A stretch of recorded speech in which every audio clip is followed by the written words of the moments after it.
दोस्त, पता है जब गवर्नमेंट 1 रुपया रोड बनाने पे खर्च करती है तो इकोनॉमी में एक्चुअली 1 रुपए से ज्यादा की एक्टिविटी हो सकती है। हाँ बिल्कुल, हाँ, यही है पावरफुल मल्टीप्लायर इफेक्ट। बहुत फंडामेंटल है ये। एग्जैक्टली जैसे पॉन्ड में एक पेबल फेंका, रिपल स्प्रेड होते हैं। ये फंडामेंटल समझना इंपॉर्टेंट है। हाँ, आज हम इंडिया के इकोनॉमिक इंजन को समझने की कोशिश करेंगे। हमारे पास कोर कॉन्सेप्ट्स, बजट 2025 एनालिसिस और इकोनॉमिक सर्वे के क्रूशियल चैप्टर्स पर नोट्स हैं।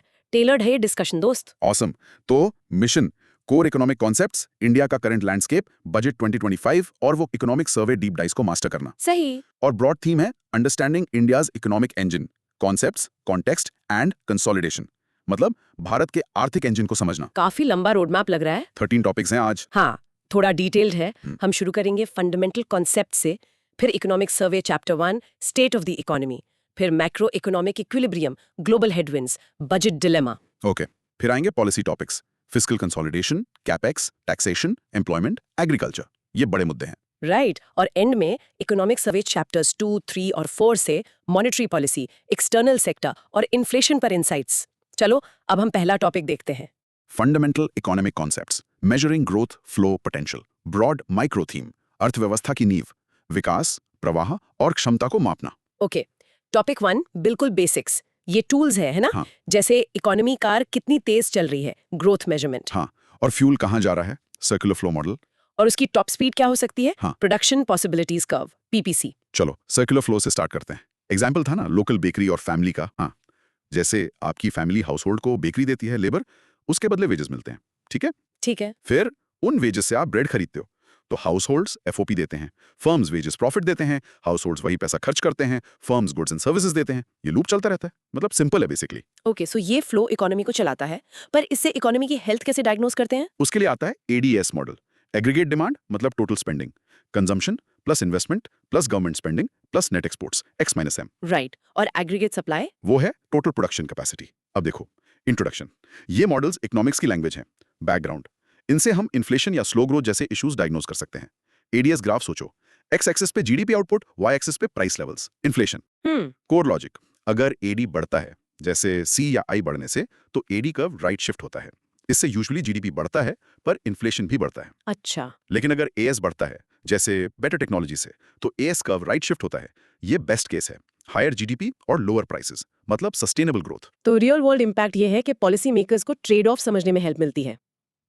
कंक्लूजन, बेसिकली ये कॉन्सेप्ट सब चीजों का फाउंडेशन है। हाँ, अब तुम बताओ, अगर आइडियल ग्रोथ चाहिए बिना इन्फ्लेशन के, कौन सा कर्व शिफ्ट करना जरूरी है?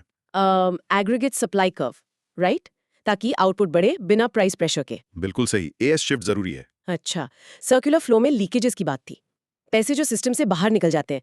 3 मेन कौन से थे? और इंजेक्शंस पैसा वापस डालते हैं, जैसे गवर्नमेंट स्पेंडिंग। करेक्ट। इंजेक्शंस हैं गवर्नमेंट स्पेंडिंग जी, इन्वेस्टमेंट आई और एक्सपोर्ट्स एक्स। और याद रखना, जीडीपी को 3 तरीकों से मेजर कर सकते हैं: इनकम, एक्सपेंडिचर, सी प्लस आई प्लस जी प्लस एक्स माइनस एम, और प्रोडक्शन मेथड। तीनों बराबर होने चाहिए। इन्वेस्टमेंट, आय के बारे में बताओ। फर्म्स इन्वेस्ट कब करती हैं? क्या फैक्टर्स हैं? मोस्टली 2 चीजें देखती हैं फर्म्स। पहला, कॉस्ट ऑफ फंड्स यानी इंटरेस्ट रेट क्या है। दूसरा, पोटेंशियल आरओआई, मतलब बिजनेस एक्सपेक्टेशंस कैसी हैं। तो अगर इंटरेस्ट रेट्स हाई हैं, इन्वेस्टमेंट पर क्या असर होगा? सीधा असर, इन्वेस्टमेंट कम अट्रैक्टिव हो जाता है क्योंकि बोरोइंग कॉस्टली होती है, तो आय में कमी आ सकती है। समझ गए? Make sense. और आखिरी concept, PPC, production possibilities curve, या ये क्या दिखाता है? पोटेंशियल।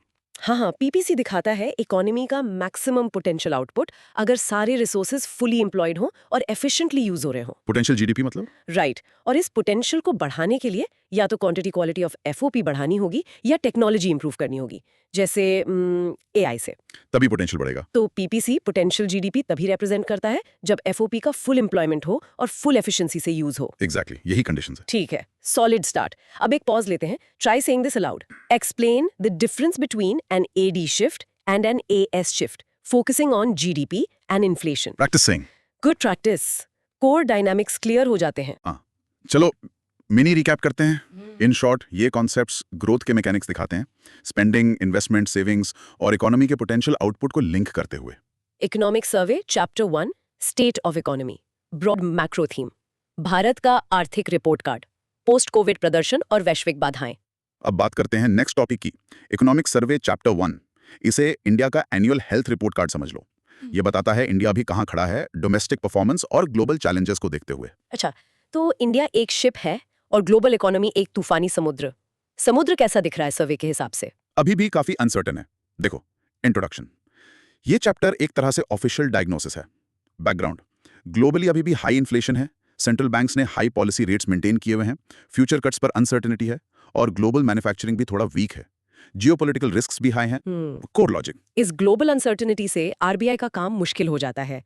अगर इंडिया रेट्स कट करता है तो कैपिटल आउटफ्लो का रिस्क बढ़ जाता है ना? और इससे इंडिया के एक्सपोर्ट्स के लिए ग्लोबल डिमांड भी कमजोर रहती है। तो रियल वर्ल्ड इंपैक्ट ये है कि दुनिया से ग्रोथ को सपोर्ट कम मिल रहा है अभी।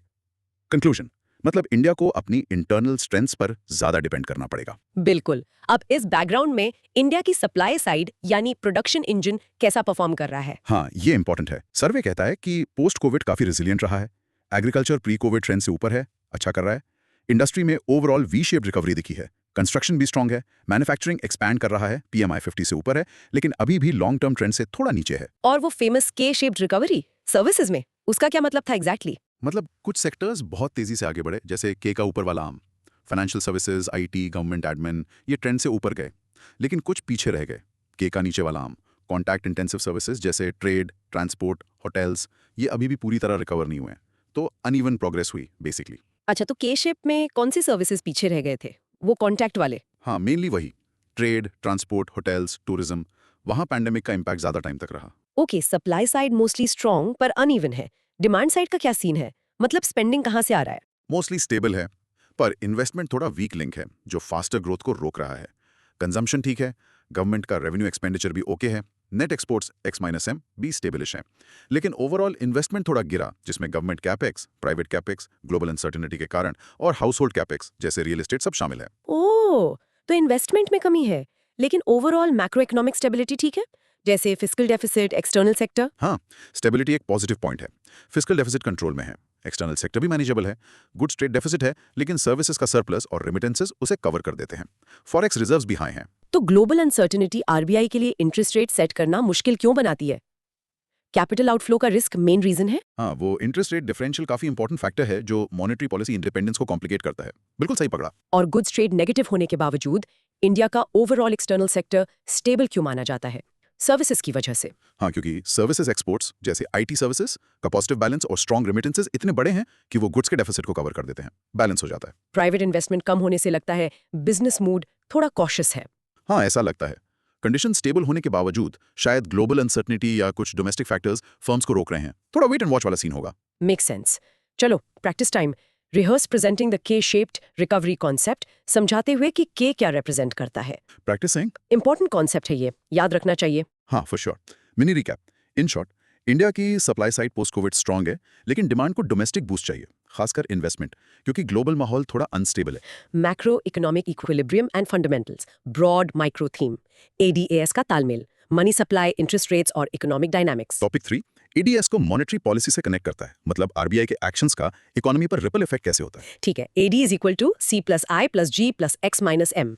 तो अगर आरबीआई इकोनॉमी को बूस्ट करना चाहता है तो वो AD बढ़ाने की कोशिश करेगा। कैसे? देखो, इंट्रोडक्शन, यहाँ हम थ्योरी को आरबीआई के एक्शन से जोड़ रहे हैं। बैकग्राउंड, याद है एडी बढ़ने से ग्रोथ आती है पर इन्फ्लेशन भी बढ़ता है यूजुअली। कोर लॉजिक, तो आरबीआई का की टूल है मनी सप्लाई और interest rates. RBI money supply control करता है। अगर वो मनी सप्लाई बढ़ाता है, जैसे रेपो रेट कट करके, तो इंटरेस्ट रेट्स यूजुअली गिरते हैं। अच्छा, रियल वर्ल्ड इंपैक्ट। और जब रेट्स गिरते हैं तो बोरोइंग सस्ती हो जाती है। इससे कंजम्पशन सी और इन्वेस्टमेंट आई दोनों इनकरेज होते हैं, और सी और आई बढ़ने से एडी बढ़ता है। कंक्लूजन, यही मेन चैनल है मॉनेटरी पॉलिसी ट्रांसमिशन का। तो पूरी चेन रिएक्शन ये हुई। RBI increases money supply, interest rates fall, C and I rise, AD rises, inflation and growth rise. बिल्कुल परफेक्ट समरी। यही standard monetary policy transmission mechanism है। RBI इसी लीवर को यूज करके इन्फ्लेशन और ग्रोथ मैनेज करता है। तो आरबीआई जब मनी सप्लाई बढ़ाता है, सबसे पहला असर इंटरेस्ट रेट पर होता है, वो गिरता है। हाँ, टिपिकली यही होता है। सप्लाई ज्यादा तो प्राइस कम, इंटरेस्ट रेट। और जब एडी कर्व बाहर की तरफ शिफ्ट होता है, शॉर्ट रन में टिपिकली कौन से दो प्राइमरी आउटकम्स मिलते हैं? हायर इन्फ्लेशन और higher output growth.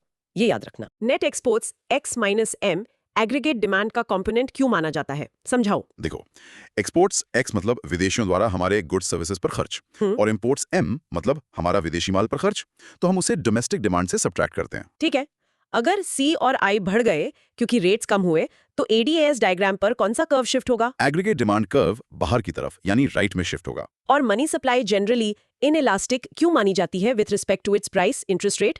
Policy decision है इसलिए? हाँ, क्योंकि सप्लाई आरबीआई पॉलिसी से तय होती है, रेट के रिस्पॉन्स में ऑटोमेटिकली नहीं बदलती, पॉलिसी डिसीजन है। समझ गया। Okay, practice round. उस पूरी मॉनेटरी पॉलिसी चेन रिएक्शन को समझाइए, मनी सप्लाई बढ़ने से लेकर इन्फ्लेशन ग्रोथ पर अंतिम प्रभाव तक। प्रैक्टिसिंग? हाँ, लिंक्स ट्रेस करने से कॉन्सेप्ट क्लियर होता है। बिल्कुल। Mini recap. In short, macro equilibrium monetary policy के प्रति सेंसिटिव है। कम इंटरेस्ट रेट्स यूजुअली सी और आई को बूस्ट देते हैं, एडी को बाहर धकेलते हैं, जिससे ग्रोथ होती है लेकिन पोटेंशियल इन्फ्लेशन भी। Global context, headwinds, broad micro theme, तूफान का सामना, जियोपॉलिटिक्स, टैरिफ्स और US economic pressure. Topic 4, external challenges यानी ग्लोबल हेडविंड्स, वो चीजें जो इंडिया के बाहर से आ रही हैं और हमारी ग्रोथ को स्लो कर सकती हैं। जैसे geopolitical conflicts, trade wars, US economic pressures. Red Sea crisis जैसा एग्जाम्पल था, है ना? हाँ, बिल्कुल वही। इंट्रोडक्शन मतलब एक्सटर्नल थ्रेट्स को आइडेंटिफाई करना। बैकग्राउंड, सोर्सेज पॉइंट कर रहे हैं जियोपॉलिटिकल टेंशंस की तरफ, डीग्लोबलाइजेशन का खतरा, टैरिफ्स के थ्रू, यूएस टैरिफ से ट्रेड वॉर का डर और कुछ इंपॉर्टेंट यूएस फैक्टर्स। जैसे कोर लॉजिक, जैसे यूएस के इंटरेस्ट रेट्स हाई स्टिकी हैं, इससे डॉलर स्ट्रांग होता है, हमारे इंपोर्ट्स महंगे होते हैं और टेपर टैंट्रम का रिस्क बढ़ता है, मतलब कैपिटल आउटफ्लो से मार्केट क्रैश का खतरा। वीक ग्लोबल मैन्युफैक्चरिंग भी हमारे एक्सपोर्ट्स एक्स को हर्ट करती है और ग्लोबली सर्विसेज इन्फ्लेशन का हाई रहना भी सेंट्रल बैंक्स को कॉशियस रखता है। तो रियल वर्ल्ड इम्पैक्ट ये है कि हमारी मॉनेटरी पॉलिसी कॉम्प्लिकेटेड हो जाती है, एक्सपोर्ट डिमांड कमजोर होती है और फाइनेंशियल रिस्क बढ़ते हैं, और हम फ्रेंड शोरिंग और नियर शोरिंग जैसे ट्रेंड्स भी देख रहे हैं जो ट्रेड पैटर्न्स बदल रहे हैं। राइट। कंक्लूजन, इसका मतलब है कि इंडिया अभी सिर्फ एक्सपोर्ट्स पर डिपेंड नहीं कर सकता ग्रोथ के लिए। ये फ्रेंड शोरिंग, नियर शोरिंग को ब्रीफली डिफाइन करो ना, नए टर्म्स लग रहे हैं। बेसिकली इसका मतलब है कि कंट्रीज अपनी सप्लाई चेन्स को politically friendly countries friend shoring या geographically close countries near shoring में शिफ्ट कर रही हैं। मतलब सिक्योरिटी को प्रायोरिटी दे रही हैं, सिर्फ लोएस्ट कॉस्ट को नहीं। थोड़ा स्ट्रेटेजिक शिफ्ट है, you know. Okay, taper tantrum का प्रैक्टिकल मतलब क्या है एक एवरेज इंडियन इन्वेस्टर के लिए? Market crash. हाँ, इसका मतलब हो सकता है स्टॉक मार्केट में अचानक तेजी से गिरावट और रुपये का डॉलर के मुकाबले कमजोर होना। अक्सर ये इसलिए होता है क्योंकि फॉरेन फंड्स तेजी से पैसा निकालते हैं, तो पोर्टफोलियो पे सीधा इंपैक्ट आ सकता है। अगर यूएस इंटरेस्ट रेट्स हाई रहते हैं, इंडिया के लिए प्राइमरी फाइनेंशियल रिस्क क्या है? Capital flight. हाँ। डॉलर का स्ट्रांग होना और कैपिटल फ्लाइट या टेपर टैंट्रम का रिस्क, यही मेन रिस्क है। रेड सी क्राइसिस के अलावा कौन सा पॉलिसी ट्रेंड दिख रहा है कि देश पूरे ग्लोबलाइजेशन से पीछे हट रहे हैं? फ्रेंड शोरिंग, नियर शोरिंग के अलावा? इंक्रीज यूज ऑफ टैरिफ्स और दूसरे protectionist measures globally. Friend shoring, near shoring भी उसी का हिस्सा है एक तरह से। अगर ग्लोबल सर्विसेज इन्फ्लेशन हाई रहती है, आरबीआई को चिंता क्यों होनी चाहिए भले ही इंडिया की गुड्स इन्फ्लेशन कंट्रोल में हो? एक तो इंटरेस्ट रेट डिफरेंशियल का इशू है और दूसरा पोटेंशियल है कि वो ग्लोबल इन्फ्लेशन धीरे धीरे इंडिया की डोमेस्टिक इकोनॉमी में भी आ जाए। इंडिया की एग्रीगेट डिमांड इक्वेशन का कौन सा हिस्सा वीक ग्लोबल मैन्युफैक्चरिंग से सबसे ज्यादा हिट होता है? एक्स। हाँ, नेट एक्सपोर्ट्स यानी एक्स कंपोनेंट, क्योंकि ग्लोबल डिमांड कम हो जाती है। Make sense. Practice time, high US interest rates और यूएस डॉलर की स्ट्रेंथनिंग के बीच कनेक्शन को समझाइए। प्रैक्टिसिंग। इंपॉर्टेंट लिंक है, ये समझना चाहिए। बिल्कुल। Mini recap. In short, global headwinds, geopolitics, protectionism, US rates external demand को कमजोर करते हैं और फाइनेंशियल रिस्क पैदा करते हैं, जिससे इंडिया को इंटरनली फोकस करने और डोमेस्टिक ड्राइवर्स को प्रायोरिटी देने पर जोर देना पड़ता है। Indian context in budget dilemma, broad micro theme, budget का खाका, स्थिरता बनाम विकास और 4 इंजन। टॉपिक 5 हमें वापस इंडिया ले आता है, बजट के सेंट्रल चैलेंज पर फोकस करते हुए। स्टेबिलिटी वर्सेस ग्रोथ, मतलब खर्चा कम करें या बढ़ाएं, यही डिलेमा है। फैमिली बजट जैसा है ना, बचत करें या खर्च? इस बार स्पेसिफिक कॉन्टेक्स्ट क्या था? देखो, इंट्रोडक्शन, ये बजट की फिस्कल पॉलिसी की टाइट रोप वॉक है। बैकग्राउंड, रीसेंट क्वार्टर्स में ग्रोथ थोड़ी स्लो थी, रूरल डिमांड ठीक थी, खरीफ क्रॉप अच्छी हुई थी, लेकिन अर्बन कंजम्पशन थोड़ी सुस्त या स्टेबल थी। फॉरेक्स बैलेंस स्ट्रांग था। पर एक पजल था ना, प्राइवेट इन्वेस्टमेंट वीक क्यों था 2019 टैक्स कट के बाद भी? हाँ, यही पजल है, कोर लॉजिक। इससे लगता है कि टैक्स के अलावा दूसरे फैक्टर्स ज्यादा मैटर करते हैं, जैसे बिजनेस कॉन्फिडेंस, फ्यूचर डिमांड का आउटलुक या शायद regulatory hurdles. Real world impact. तो डायलेमा क्लियर है, स्टेबिलिटी यानी फिस्कल डेफिसिट कम करना, क्रेडिट वर्दीनेस सुधारना, वर्सेस ग्रोथ प्रमोशन यानी डोमेस्टिक डिमांड बढ़ाना। और बजट 2025 की थीम क्या थी? थीम थी विकसित भारत बाय 2047 तक। गाइडिंग प्रिंसिपल था इंक्लूसिविटी, मतलब बॉटम अप ग्रोथ, और 4 इंजन्स ऑफ ग्रोथ आइडेंटिफाई किए गए: agriculture, MSMEs, investment capital formation और एक्सपोर्ट्स। इनका फ्यूल क्या है? Structural reforms. कंक्लूजन, तो focus long term structural strength पर है इन इंजन्स के थ्रू, जिसका एम इंक्लूसिव डेवलपमेंट है। तो ये इंजन्स और रिफॉर्म्स पर फोकस शॉर्ट टर्म स्टिमुलस के ऊपर लॉन्ग टर्म को प्रायोरिटी देता है। एग्जैक्टली और एग्रीकल्चर और एमएसएमईज को टारगेट करके ये के शेप रिकवरी वाले इशू को भी एड्रेस करने की कोशिश करता है, मतलब ब्रॉडर ग्रोथ का एम है। तो 2019 टैक्स कट के बाद भी प्राइवेट इन्वेस्टमेंट कमजोर क्यों है? इससे क्या पता चलता है? नॉन टैक्स फैक्टर्स इंपॉर्टेंट है? हाँ बिल्कुल, जैसे लो बिजनेस कॉन्फिडेंस, पहले से अनयूज्ड कैपेसिटी, रेगुलेटरी हर्डल्स या ग्लोबल अनसर्टेनिटी। क्लियरली सिर्फ टैक्स रेट ही सब कुछ नहीं है। बजट डायलेमा बनाने वाले दो कोर अक्सर टकराने वाले गोल्स क्या हैं? Macro economic stability, fiscal discipline versus growth promotion, boosting demand, यही बैलेंस करना है। बजट थीम का अल्टीमेट डेस्टिनेशन विकसित भारत, वहां पहुंचने का गाइडिंग प्रिंसिपल क्या है? इंक्लूसिविटी यानी बॉटम अप ग्रोथ, सबका साथ सबका विकास वाली बात। बजट में प्रायोरिटाइज किए गए 4 इंजन्स ऑफ ग्रोथ में से कोई 2 बताओ। एग्रीकल्चर और एमएसएमईज या इन्वेस्टमेंट, कैपिटल फॉर्मेशन और एक्सपोर्ट्स, इनमें से कोई भी दो। हाल ही में कौन सी फसल के नतीजे ने रूरल डिमांड को सपोर्ट करने में मदद की? खरीफ? हाँ, बम्पर खरीफ क्रॉप, उससे रूरल डिमांड को सपोर्ट मिला। Okay, practice round. उन 4 इंजन्स को लिस्ट कीजिए और किसी एक को स्ट्रक्चरल रिफॉर्म्स की जरूरत से लिंक कीजिए। थोड़ा रिहर्स करो। रिहर्स। हाँ, हाउ को वाई से कनेक्ट करना जरूरी है। बिल्कुल। Mini recap. In short, budget 2025 stability और ग्रोथ को बैलेंस करता है 4 की इंजन्स, कृषि, एमएसएमई, निवेश, निर्यात पर फोकस करके, जिन्हें स्ट्रक्चरल रिफॉर्म्स फ्यूल करेंगे, और एम है inclusive Viksit Bharat. Fiscal consolidation and debt management. Broad micro theme, घाटे से कर्ज तक भारत अपना राजकोषीय फोकस क्यों बदल रहा है? टॉपिक 6, फिस्कल कंसोलिडेशन यानी सरकार का खर्चा कम करना, उधार कम करना। और इसमें बड़ी खबर यह है कि focus annual fiscal deficit FD से हटकर total debt to GDP ratio पर शिफ्ट हो रहा है। फिर से credit card analogy, monthly bill FD की चिंता छोड़कर टोटल आउटस्टैंडिंग लोन डेट को इनकम जीडीपी से कंपेयर करना। ये शिफ्ट क्यों? देखो, इंट्रोडक्शन, ये फिस्कल मैनेजमेंट में एक पर्सपेक्टिव शिफ्ट है। बैकग्राउंड, ये ग्लोबल थिंकिंग से अलाइन करता है, क्रेडिट रेटिंग एजेंसीज डेट को देखती हैं और क्यूमुलेटिव इफेक्ट्स को कैप्चर करता है। नया टारगेट है डेट टू जीडीपी को 50 ±1% तक लाना बाय 2031। अच्छा, टारगेट भी रिवाइज हुआ है? हाँ, कोर लॉजिक, इस शिफ्ट से काउंटर साइक्लिकल फिस्कल पॉलिसी के लिए ज्यादा फ्लेक्सिबिलिटी मिलती है। मतलब अगर डेट पाथ ठीक है तो स्लो डाउन में खर्च कर सकते हैं और फ्यूचर शॉक्स के लिए बफर्स बनाते हैं। रियल वर्ल्ड इंपैक्ट, ये लॉन्ग टर्म फिस्कल स्टेबिलिटी के प्रति कमिटमेंट का सिग्नल देता है, लेकिन गवर्नमेंट बोरोइंग से अभी भी क्राउडिंग आउट का रिस्क रहता है। मतलब प्राइवेट इन्वेस्टमेंट के लिए फंड्स कम हो सकते हैं। कंक्लूजन, ये एक स्ट्रेटेजिक शिफ्ट है जो लॉन्ग टर्म प्रूडेंस और शॉर्ट टर्म फ्लेक्सिबिलिटी को बैलेंस करता है। तो इस साल कंसोलिडेशन कैसे मैनेज किया?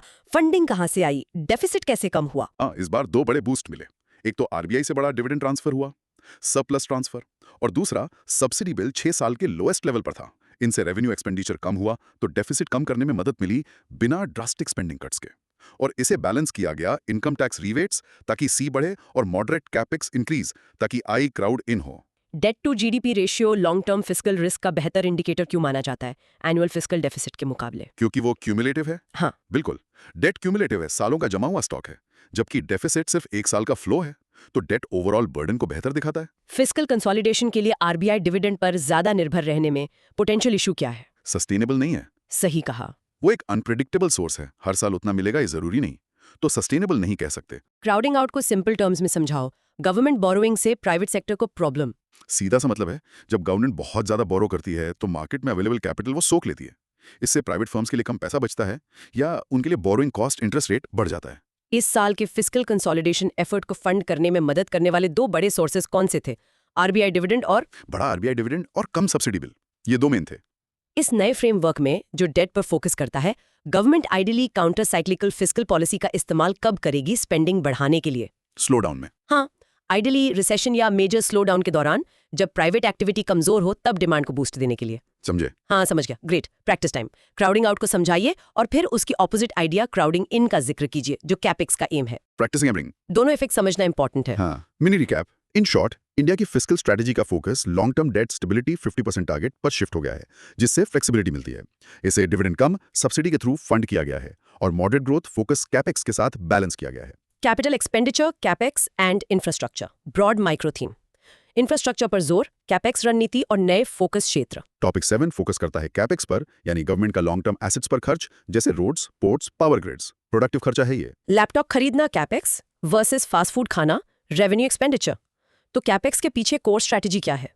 वो मल्टीप्लायर इफेक्ट और क्राउडिंग इन। हाँ, इंट्रोडक्शन, कैपेक्स को प्रोडक्टिव स्पेंडिंग के रूप में देखना है। बैकग्राउंड, बिल्कुल सही। कैपेक्स मल्टीप्लायर इफेक्ट, मतलब 1 रुपए खर्च करने से इकोनॉमी में 1 रुपए से ज्यादा की एक्टिविटी जनरेट होती है। और क्राउडिंग इन प्राइवेट इन्वेस्टमेंट, मतलब पब्लिक इंफ्रा बनाने से प्राइवेट इन्वेस्टमेंट भी अट्रैक्ट होता है। कोर लॉजिक, बजट में मॉडरेट कैपेक्स इंक्रीज दिखा, जिसमें रोड्स एंड रेलवेज अभी भी मेजर चंक है, लगभग 48%। डिफेंस भी इंपॉर्टेंट है, लेकिन कुछ नए फोकस एरियाज भी हैं। हाँ, रियल वर्ल्ड इंपैक्ट। नए फोकस एरियाज एक शिफ्ट दिखाते हैं, सिर्फ गवर्नमेंट बिल्डिंग नहीं बल्कि प्राइवेट पार्टिसिपेशन को इनेबल करना। कंक्लूजन, तो कैपेक्स की स्ट्रैटेजी है और अब ये ट्रेडिशनल सेक्टर से आगे बढ़कर स्ट्रेटेजिक एनेबलमेंट पर फोकस कर रही है। ये नए फोकस एरियाज कौन से हैं? कुछ एग्जांपल्स दो ना। जैसे पावर सेक्टर में रिफॉर्म्स, खासकर स्टेट डिस्कॉम्स के लिए, शायद उनके बोरोइंग लिमिट्स को रिफॉर्म से लिंक करके एफिशिएंसी बढ़ाने की कोशिश, जो फ्रीबी कल्चर के इम्पैक्ट को भी एड्रेस करें। फिर अर्बन सेक्टर में अर्बन चैलेंज फंड, जिसमें शहर कॉम्पीट करेंगे और 50% फंडिंग खुद रेस करेंगे, पीपीपीयू, म्युनिसिपल बॉन्ड्स, लोन से। अच्छा, कंपटीशन से एफिशिएंसी। हाँ, और एक बड़ा है nuclear energy mission, indigenous small modular reactors, Bharat ASMR develop करने के लिए। इसके लिए प्राइवेट सेक्टर को लाने के लिए एटॉमिक एनर्जी एक्ट और सिविल लायबिलिटी एक्ट में चेंजेस की जरूरत होगी। और मैरीटाइम एंड शिपिंग पर भी फोकस है, फॉरेन डिपेंडेंसी कम करना, maritime development fund, ship building raw material पर कस्टम्स ड्यूटी हटाना। तो कैपेक्स अब ज्यादा स्ट्रेटेजिक हो रहा है, प्राइवेट सेक्टर को एनेबल करने वाला। बिल्कुल, सिर्फ कंक्रीट डालना नहीं बल्कि पॉलिसी इकोसिस्टम बनाना है ताकि प्राइवेट कैपिटल अट्रैक्ट हो। एनेबलमेंट पर फोकस है। वो स्पेसिफिक इकोनॉमिक इफेक्ट क्या है जहां गवर्नमेंट कैपेक्स प्राइवेट फर्म्स के लिए भी इन्वेस्ट करना ज्यादा लाइकली बनाता है? क्राउडिंग इन, हाँ, crowding in effect.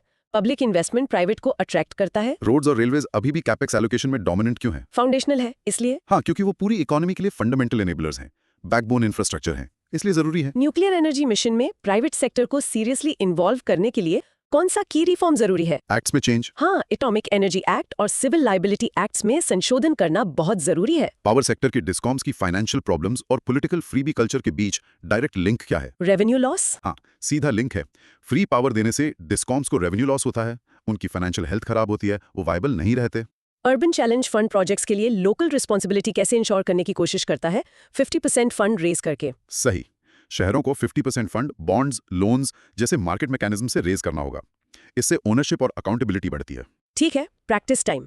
Crowding in private investment concept को बेहतर पोर्ट इंफ्रास्ट्रक्चर पर सरकारी खर्च का एग्जाम्पल देके समझाइए। Practice saying. विजुअलाइज करने से हेल्प मिलती है। हाँ, mini recap, in short, capex प्रमुख है, मल्टीप्लायर क्राउडिंग इन, सड़कें रेलवे हावी हैं, नया फोकस प्राइवेट भागीदारी को सक्षम बनाता है, बिजली डिस्कॉम्स, शहरी चुनौती, परमाणु एसएमआर्स, समुद्री। Taxation and reforms, broad micro theme, सरलीकरण, विश्वास और विकास को प्रोत्साहन। उनका टूल नहीं बल्कि एक सर्जिकल इंस्ट्रूमेंट है, मतलब सिस्टम को सिंप्लीफाई करना, ट्रस्ट बिल्ड करना, डिस्प्यूट्स कम करना और की सेक्टर्स मैन्युफैक्चरिंग, टेक्नोलॉजी को टारगेटेड इंसेंटिव्स देना। टैक्स भरने को मजे जैसा बनाने से इजी ऑनलाइन चेकआउट जैसा बनाना, वो ट्रस्ट फर्स्ट स्क्रूटिनाइज लेटर वाली फिलॉसफी मेंशन थी, है ना? हाँ, इंट्रोडक्शन। टैक्स पॉलिसी की भूमिका बदल रही है। बैकग्राउंड, बिल्कुल, ये philosophy propose new income tax bill न्याय को गाइड कर रही है। एम है डिस्प्यूट्स और कॉस्ट कम करना, ट्रस्ट बढ़ाना, जो पिछले रिफॉर्म्स, फेसलेस असेसमेंट एटसेट्रा पूरी तरह नहीं कर पाए थे। कोर लॉजिक, चेंजेस में new personal income tax PIT regime को पुश करना शामिल है, जो सरल है, कम डिडक्शंस हैं, और एक इंपॉर्टेंट फिक्स है मार्जिनल रिलीफ सिस्टम। इससे इनकम थ्रेशोल्ड्स जैसे 12 लाख क्रॉस करने पर अचानक बढ़ने वाले टैक्स को स्मूथ किया जाता है। अच्छा, वो सडन जंप ठीक होगा। Real world impact, specific incentive strategic goals को टारगेट करते हैं, जैसे सेमीकंडक्टर सर्विसेज के लिए प्रिजम्प्टिव टैक्सेशन, कम टैक्स रेट एक्सपर्ट्स को अट्रैक्ट करने के लिए, और ईवी बैटरी स्क्रैप्स, ब्लैक मास पर बेसिक कस्टम ड्यूटी हटाना, डोमेस्टिक रिसाइकलिंग सर्कुलर इकोनॉमी को बढ़ावा देने के लिए। कंक्लूजन, तो टैक्स पॉलिसी इवॉल्व हो रही है, रेवेन्यू कलेक्शन के ब्लंट इंस्ट्रूमेंट से बिहेवियर शेप करने, सिंप्लीफिकेशन, ट्रस्ट और स्ट्रैटेजिक इंडस्ट्रीज को प्रमोट करने इंसेंटिव्स वाले फाइन ट्यून टूल में बदल रही है। समझे? इंपोर्ट ड्यूटी स्ट्रक्चर में भी चेंज था, सेस बढ़ाना, बेसिक ड्यूटी कम करना, उसका क्या लॉजिक था? सेंटर का शेयर। हाँ, वो एक सटल शिफ्ट है। सेस बढ़ाने और बेसिक ड्यूटी कम करने से सेंटर का रेवेन्यू शेयर बढ़ता है, क्योंकि सेस रेवेन्यू यूजुअली स्टेट्स के साथ शेयर नहीं होता।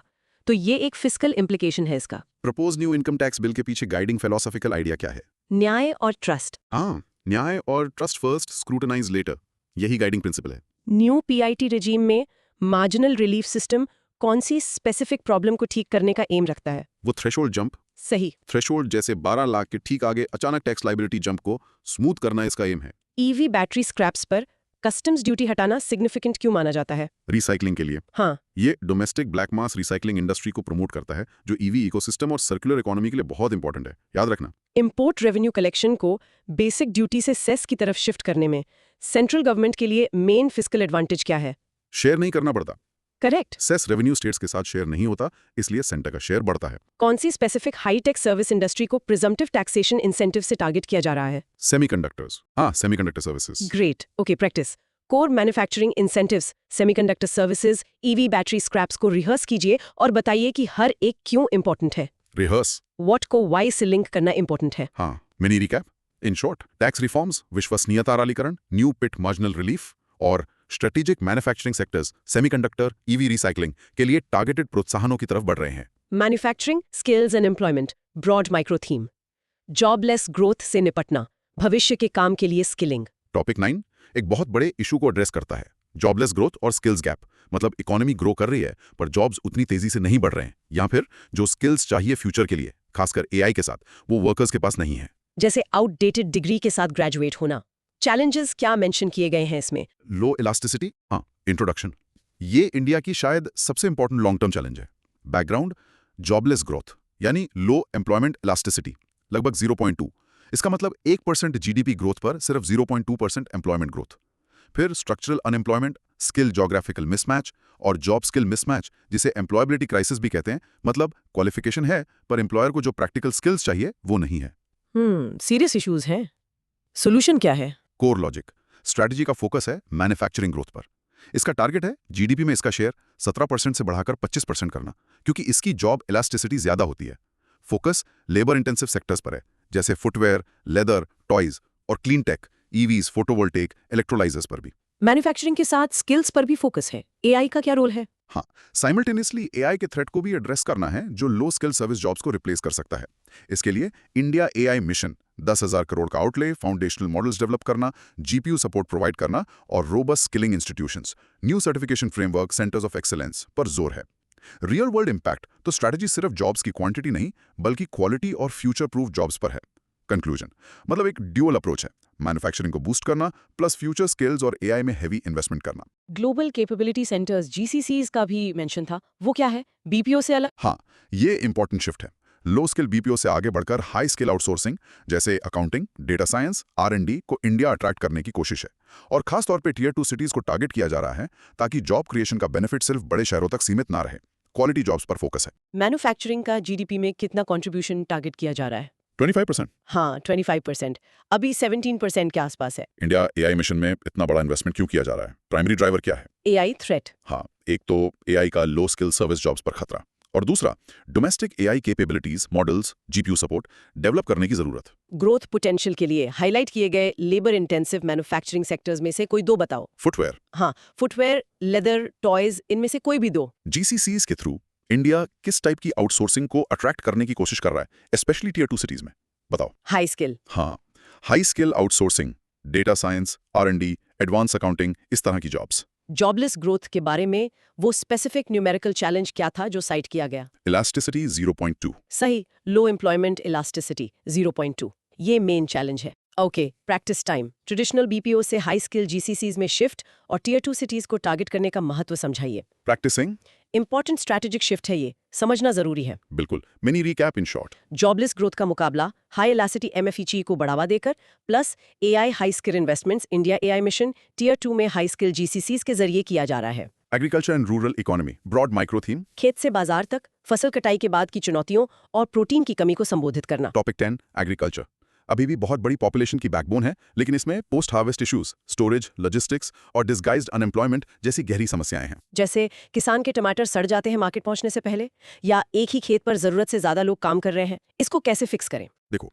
इंट्रोडक्शन, चैलेंजेस सिर्फ फसल उगाने तक नहीं है, उसके आगे भी हैं। Logistics, disguised unemployment. Background, post harvest losses बहुत बड़े हैं। डिस्गाइज्ड अनएम्प्लॉयमेंट से प्रोडक्टिविटी कम होती है, इनकम कम होती है, और स्टेबल रूरल डिमांड पूरी नेशनल कंजम्पशन के लिए इंपॉर्टेंट है।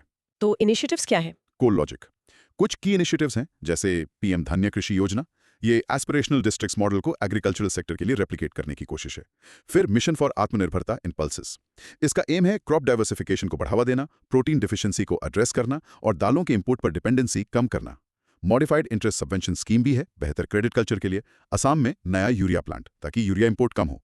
और लॉजिस्टिक्स के लिए कुछ? इंडिया पोस्ट का रोल, ये इंटरेस्टिंग है। Real world impact India post transformation initiative है, जिसमें इंडिया पोस्ट के वास्ट नेटवर्क को लास्ट माइल लॉजिस्टिक्स के लिए यूज करने का प्लान है। इसके अलावा पॉवर्टी एलिविएशन और सोशल मेजर्स भी हैं, जैसे SSG credit scoring self help groups के लिए ताकि उन्हें लोन मिलने में आसानी हो, डिस्ट्रेस माइग्रेशन को एड्रेस करना, एग्रीकल्चर को अट्रैक्टिव बनाकर, और गिग वर्कर्स के लिए Ayushman Bharat health cover. Conclusion, तो ये एक कॉम्प्रहेंसिव अप्रोच है जो productivity, infrastructure, finance, social security सबको एड्रेस करता है। तो इंडिया पोस्ट का लॉजिस्टिक्स प्लेयर बनना एक बड़ा आइडिया है रूरल कनेक्टिविटी के लिए। हाँ, पोटेंशियली बहुत इंपैक्टफुल हो सकता है रूरल कनेक्टिविटी और वेस्टेज कम करने के लिए। पोस्ट हार्वेस्ट लॉसेस के अलावा एग्रीकल्चरल सेक्टर में हाईलाइट किया गया मेन एम्प्लॉयमेंट इशू क्या है? डिस्गाइज्ड अनएम्प्लॉयमेंट हाँ, डिस्गाइज्ड अनएम्प्लॉयमेंट। बहुत बड़ा इशू है ये। पीएम धन धान्य कृषि योजना कौन से एग्जिस्टिंग सक्सेसफुल गवर्नमेंट प्रोग्राम को रेप्लिकेट करने की कोशिश कर रही है फार्म सेक्टर के लिए? Aspirational districts. Correct. Aspirational districts model को रेप्लिकेट करने की कोशिश है। मिशन फॉर आत्मनिर्भरता इन पल्सेस के पीछे दो मेन गोल्स क्या हैं? डाइवर्सिफिकेशन और इम्पोर्ट रिडक्शन। हाँ, क्रॉप डाइवर्सिफिकेशन और उससे जुड़ी प्रोटीन डिफिशिएंसी को एड्रेस करना और पल्स इंपोर्ट्स कम करना, ये दो मेन गोल्स हैं। करेक्ट। इंडिया पोस्ट के वास्ट नेटवर्क को रूरल इकोनॉमी को सपोर्ट करने के लिए नए तरीके से कैसे एनविजन किया जा रहा है? Logistics organisation. हाँ, उसे लास्ट माइल कनेक्टिविटी के लिए एक लॉजिस्टिक्स ऑर्गेनाइजेशन बनाने का विजन है। ग्रेट। रूरल ग्रुप्स के लिए क्रेडिट एक्सेस असेसमेंट इंप्रूव करने में मदद करने के लिए कौन सा स्पेसिफिक फाइनेंशियल टूल डेवलप किया जा रहा है? SSG scoring. सही है, SSG credit scoring for self help groups. इससे उनकी क्रेडिट वर्दीनेस असेस करना आसान होगा। Good practice. पल्सेस मिशन को क्रॉप डाइवर्सिफिकेशन और प्रोटीन डेफिशिएंसी प्रॉब्लम से लिंक कीजिए। Practice saying. पॉलिसी को रियल प्रॉब्लम से कनेक्ट करना इंपॉर्टेंट है। हाँ, मिनी रिकैप। इन शॉर्ट, कृषि रणनीति disguised unemployment, post harvest losses go logistics, India post diversification दालें, क्रेडिट एक्सेस, एसएसजी स्कोरिंग और सोशल सिक्योरिटी नेट के माध्यम से एड्रेस करती है। Yes. Chapter 2 monetary and fiscal developments, broad micro theme, वित्तीय स्वास्थ्य जांच, क्रेडिट चक्र, बैंकिंग ताकत और नियामक निरीक्षण। Topic 11 economic survey chapter 2 financial system की हेल्थ चेक, मतलब बैंक हेल्थ, क्रेडिट फ्लो और insolvency and bankruptcy code IBC जैसे की रिफॉर्म्स कैसे काम कर रहे हैं। Financial system equals heart, credit equals blood, NPAs equals blockage वाली एनालॉजी। तो हार्ट कैसा है, बैंक्स ठीक है? इंट्रोडक्शन। ये फाइनेंशियल सिस्टम का चेकअप है। बैकग्राउंड, जनरली हेल्थ ठीक है, नया क्रेडिट साइकिल शुरू हुआ है, हालांकि हाल ही में क्रेडिट ग्रोथ थोड़ी मॉडरेट हुई है। इसके पीछे आरबीआई की अनसिक्योर्ड लोन्स पर टाइटनिंग और एचडीएफसी बैंक मर्जर का इफेक्ट हो सकता है।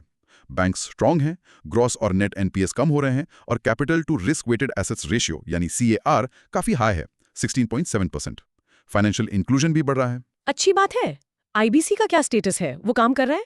Core logic, insolvency and bankruptcy code ने रिजल्ट्स दिखाए हैं। रिकवरी रेट ठीक है, लगभग 31% लोन वैल्यू, और डेट कल्चर भी बेहतर हुआ है, बिहेवियर चेंज आया है। लेकिन इसमें मेजर चैलेंज है एनसीएलटी यानी national company law tribunal level पर delays. Average resolution time 582 days है, जबकि टारगेट 330 डेज का था। ओह, काफी डिले है। हाँ, तो इसमें रिफॉर्म्स की जरूरत है। एनसीएलटी कैपेसिटी बढ़ाना, एमएसएमईज के लिए pre package insolvency, information utilities का रोल बढ़ाना, रियल वर्ल्ड इंपैक्ट।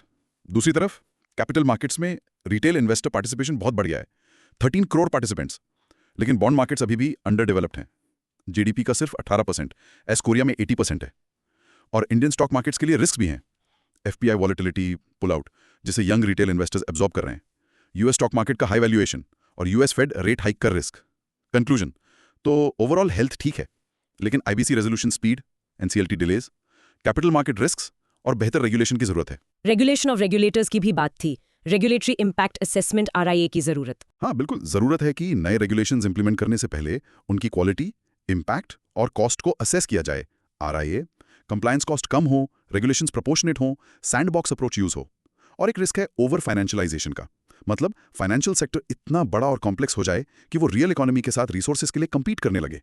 इससे कॉम्प्लेक्स लो प्रोडक्टिविटी प्रोजेक्ट्स फंड होने का खतरा रहता है। Deposit versus loan growth stats में टेम्पररी मिसमैच का बड़ा कारण क्या था? मर्जर। हाँ, एचडीएफसी बैंक मर्जर का स्टैटिस्टिकल इफेक्ट था वो। आईबीसी की अचीवमेंट क्या है लोन वैल्यू रिकवरी परसेंटेज के टर्म्स में? 31%। हाँ, लगभग 31% of the loan value claimed. ठीक है, पर डिलेज इशू है। यंग रिटेल इन्वेस्टर्स की हाई पार्टिसिपेशन को पोटेंशियल रिस्क क्यों माना जा रहा है, भले ही ये इंक्लूजन दिखाता हो? क्योंकि वो एफपीआई रिस्क एब्जॉर्ब कर रहे हैं। हाँ, क्योंकि वो एफपीआई पुल आउट का रिस्क एब्जॉर्ब कर रहे हैं और मार्केट करेक्शंस के प्रति पोटेंशियली ज्यादा वल्नरेबल हो सकते हैं। याद रखना ये पॉइंट। नए रेगुलेशंस इंप्लीमेंट करने से पहले regulatory impact assessment RIA conduct करने का प्राइमरी पर्पस क्या है? Quality check. हाँ, रेगुलेशन की क्वालिटी, इम्पैक्ट और कॉस्ट चेक करना, एफिशिएंट और प्रोपोर्शनेट रूल्स इंश्योर करना। अगर फाइनेंशियल सेक्टर रियल इकोनॉमी के मुकाबले ओवर फाइनेंशियलाइज्ड हो जाए तो क्या स्पेसिफिक खतरा पैदा होता है? रिसोर्सेज डाइवर्ट हो सकते हैं। हाँ, रिसोर्सेज के लिए compete करना और रियल प्रोडक्टिव प्रोजेक्ट्स के बजाय कॉम्प्लेक्स फाइनेंशियल एक्टिविटीज को फंड करना। ग्रोथ पर नेगेटिव इम्पैक्ट हो सकता है लॉन्ग रन में। Okay, practice this. आईबीसी के सामने मेन चैलेंज को समझाइए। NCLT delays, average time versus target, suggested reform. Rehearse. Important bottleneck है, ये एड्रेस करना जरूरी है। बिल्कुल। Mini recap. इन शॉर्ट, वित्तीय स्वास्थ्य ठीक है, एनपीए डाउन, इंक्लूजन बढ़ रहा है, लेकिन चुनौतियां हैं। आईबीसी गति, एनसीएलटी डिलेज, पूंजी बाजार जोखिम, रिटेल द्वारा एफपीआई स्थिरता का अवशोषण, आरया की आवश्यकता और अतिवित्तीकरण से बचाव। ES chapter 3 external sector broad micro theme वैश्विक व्यापार बदलाव संरक्षणवाद एनटीबीज और CAD का प्रबंधन।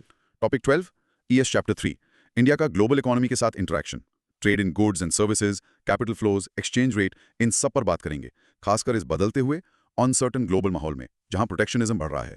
फिर से फ्रेंड शोरिंग, नियर शोरिंग और प्रोटेक्शनिज्म अब सिर्फ टैरिफ्स नहीं, वो नॉन टैरिफ बैरियर्स एनटीबीज जैसे CBM का जिक्र था। ये क्या है? हाँ, इंट्रोडक्शन मतलब इस बदलते ग्लोबल इकोनॉमी में नेविगेट करना, बैकग्राउंड। क्या? बिल्कुल, एनटीपीज बढ़ रहे हैं। यू का carbon border adjustment mechanism CBAM और उनका डिफॉरेस्टेशन रेगुलेशन EUDR इसके बड़े एग्जांपल्स हैं। कुछ लोग इन्हें डिस्गाइज प्रोटेक्शनिज्म मानते हैं, मतलब क्लाइमेट या एनवायरनमेंट के आड़ में ट्रेड रोकना। बिल्कुल। कोर लॉजिक सर्वे कहता है कि अगर टैरिफ्स यूज किए भी जाएं इंडस्ट्रियल पॉलिसी के लिए तो वो टेम्परेरी होने चाहिए, उनमें सनसेट क्लॉज होना चाहिए और उन्हें एफिशिएंसी या R&D इंप्रूवमेंट से लिंक करना चाहिए। Carrot and stick policy. तो रियल वर्ल्ड इम्पैक्ट क्या है इंडिया के ट्रेड पर? सर्विसेज अच्छा कर रहे हैं? हाँ, इंडिया का मर्चेंडाइज ट्रेड डेफिसिट बढ़ा है, इंपोर्ट्स एक्सपोर्ट्स से ज्यादा तेजी से बढ़े हैं, लेकिन सर्विसेज ट्रेड सरप्लस बहुत स्ट्रांग है और ये डेफिसिट को कवर कर देता है। इसलिए current account deficit CAD manageable level पर है, GDP का 1.2%। लेकिन हमें stable long term FDI attract करने की जरूरत है, जिसके लिए ease of doing business, tax certainty, deregulation important है। कंक्लूजन, तो ओवरऑल इंडिया का एक्सटर्नल सेक्टर स्टेबल है, मेनली स्ट्रॉन्ग सर्विसेज सरप्लस की वजह से, जो गुड्स डेफिसिट को बैलेंस करता है और कैड को कंट्रोल में रखता है। रूपी भी रिलेटिवली स्टेबल रहा है। अगर नियर के से देखें तो डॉलर के स्ट्रांग होने के बावजूद। टेक्सटाइल सेक्टर का एग्जाम्पल भी था शायद, उसमें क्या वीकनेस बताई गई थी? कॉटन पर ओवर फोकस। सही, एक तो कॉटन पर बहुत ज्यादा फोकस है, जबकि global demand man made technical fibres की तरफ शिफ्ट हो रही है। और दूसरा, प्रोडक्शन बहुत फ्रैगमेंटेड है, अलग अलग स्टेजेस, अलग अलग जगह। इस फ्रैगमेंटेशन को ठीक करने के लिए PMITRA पार्क्स का प्लान है, जो वर्टिकल इंटीग्रेशन लाएंगे। कॉम्प्लेक्स प्रोसीजर्स और कम FTAs भी चैलेंजेस हैं सेक्टर के लिए। EU द्वारा इस्तेमाल किए जा रहे नॉन टैरिफ बैरियर्स के दो एग्जाम्पल्स क्या हैं? CBAM और CBAM carbon border adjustment mechanism और EUDR EU डिफॉरेस्टेशन रेगुलेशन, ये दो प्रोमिनेंट है। टैरिफ्स को टेम्पररी मेजर के तौर पर इफेक्टिवली यूज करने के लिए आइडियली कौन सी दो कंडीशंस अटैच होनी चाहिए? सनसेट क्लॉज और सनसेट क्लॉज, और उन्हें परफॉर्मेंस इंप्रूवमेंट्स जैसे एफिशिएंसी या R&D से लिंक करना चाहिए। इंडिया के टेक्सटाइल सेक्टर की वीकनेस क्या बताई गई है और कौन सी स्कीम उसे ठीक करने का एम रखती है? फ्रैगमेंटेशन और PMITRA। की वीकनेस है फ्रैगमेंटेड प्रोडक्शन और स्कीम है PMITR parks. Current account deficit का रिपोर्टेड लेवल क्या था, जो इंडिकेट करता है कि वो कंट्रोल में है? 1.2%। Correct, 1.2% of GDP manageable level है ये। अगर रुपी करेंसीज के बास्केट के अगेंस्ट सिग्निफिकेंटली डिप्रिशिएट नहीं हुआ है तो ग्लोबल करेंसी मार्केट में क्या हुआ है? सर्वे के अनुसार डॉलर स्ट्रांग हुआ है। हाँ, सर्वे कहता है कि US डॉलर का ब्रॉड बेस स्ट्रेंथनिंग हुआ है, रुपी रिलेटिवली स्टेबल रहा है in comparison. Okay, practice time. Friend shoring और नियर शोरिंग को अपने शब्दों में डिफाइन कीजिए, समझाते हुए कि देश अब ऐसा क्यों कर रहे हैं। प्रैक्टिसिंग नए ट्रेड लॉजिक को कैप्चर करता है ये। बिल्कुल। Mini recap. इन शॉर्ट, वैश्विक व्यापार चुनौतीपूर्ण है, संरक्षणवाद, एनटीबीज जैसे CBAM, लेकिन भारत का बाहरी क्षेत्र स्थिर है, मजबूत सेवा अधिशेष के कारण जो माल घाटे की भरपाई करता है, CAD को प्रबंधनीय रखता है। डॉलर की मजबूती के बावजूद रुपया NIRR द्वारा मापा गया अपेक्षाकृत स्थिर रहा है। Yes. Chapter 4 inflation broad micro theme मूल्य समस्या, खाद्य अस्थिरता और आपूर्ति पक्ष समाधानों का विश्लेषण।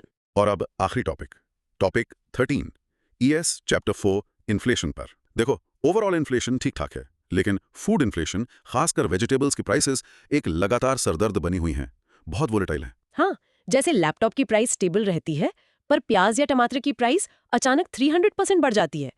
ट्रेंड्स क्या हैं इसमें? इंट्रोडक्शन, यहाँ इन्फ्लेशन डायनामिक्स स्पेसिफिकली फूड पर फोकस है। बैकग्राउंड, ग्लोबल कोर और हेडलाइन इन्फ्लेशन नीचे आ रही है। इंडिया में भी कोर और हेडलाइन इन्फ्लेशन कंट्रोल में है या टॉलरेंस बैंड 2% 6% के अंदर है। लेकिन दिक्कत है फूड इन्फ्लेशन में, जो बढ़ रही है और वॉलेटिलिटी का मेन ड्राइवर है। वेजिटेबल प्राइसेस, खासकर टोमेटो, अनियन, बहुत ज्यादा उतार चढ़ाव दिखाती हैं। इसका इम्पैक्ट गरीबों पर डिस्प्रपोर्शनेटली पड़ता है।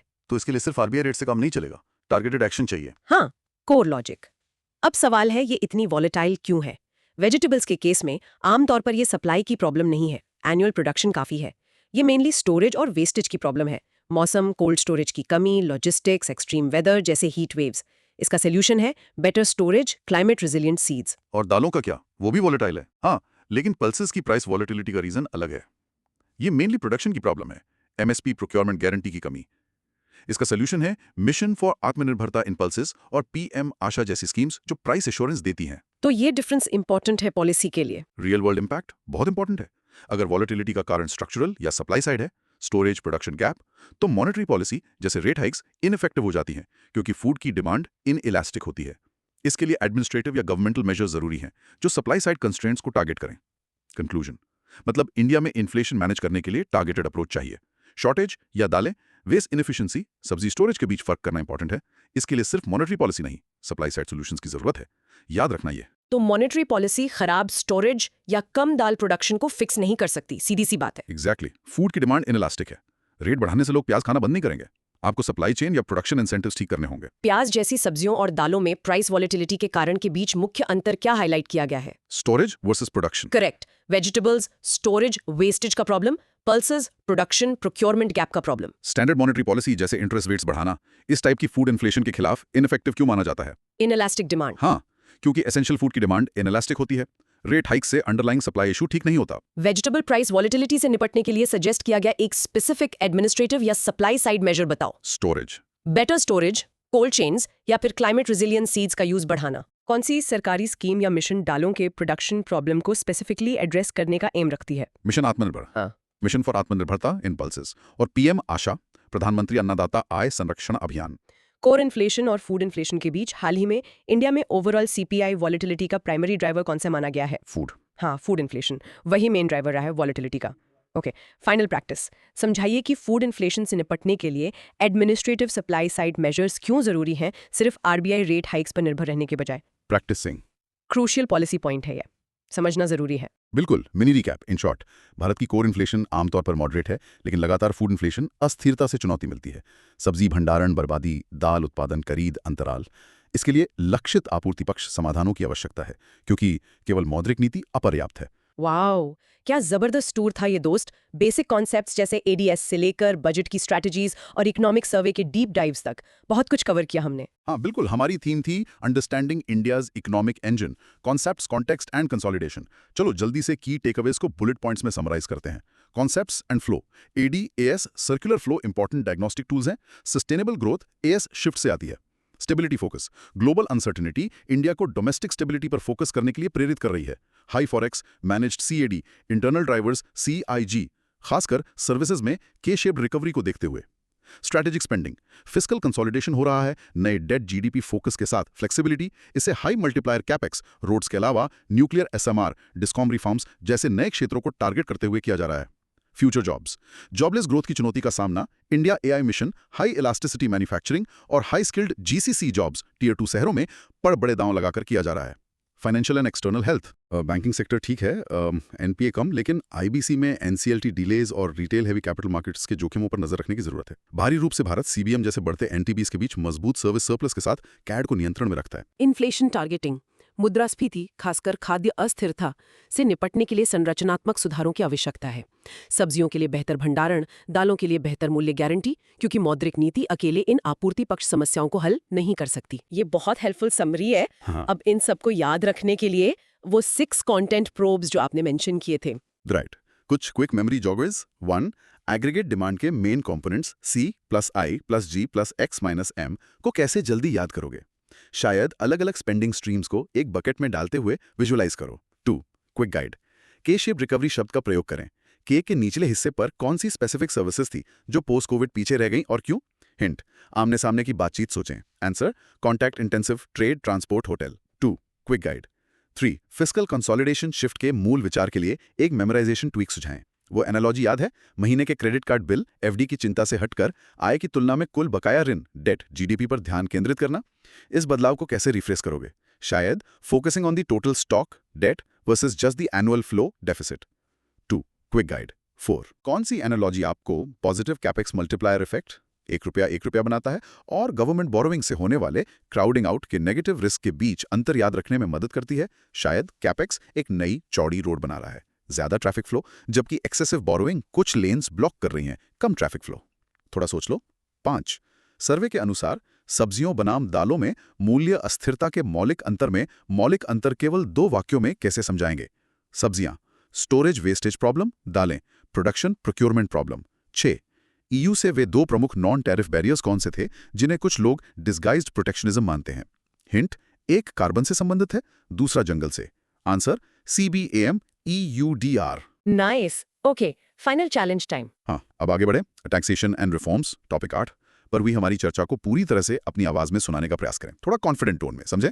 विशेष रूप से उस ट्रस्ट फर्स्ट फिलॉसफी और सेमीकंडक्टर्स और ईवी रिसाइकलिंग के लिए उन स्पेसिफिक सर्जिकल इंसेंटिव्स को समझाने पर ध्यान केंद्रित करें। कोशिश करके देखो। ऑसम। हमें पूरी उम्मीद है कि इस गहरी चर्चा डीप डाइव ने आपको भारतीय अर्थव्यवस्था के इस जटिल लेकिन महत्वपूर्ण विषय में महारत हासिल करने के लिए आवश्यक बुनियादी स्पष्टता और संरचित समझ दी है। डॉट्स कनेक्ट करते रहें, सवाल पूछते रहें और हम अगली बार एक और गहरी चर्चा के लिए मिलेंगे।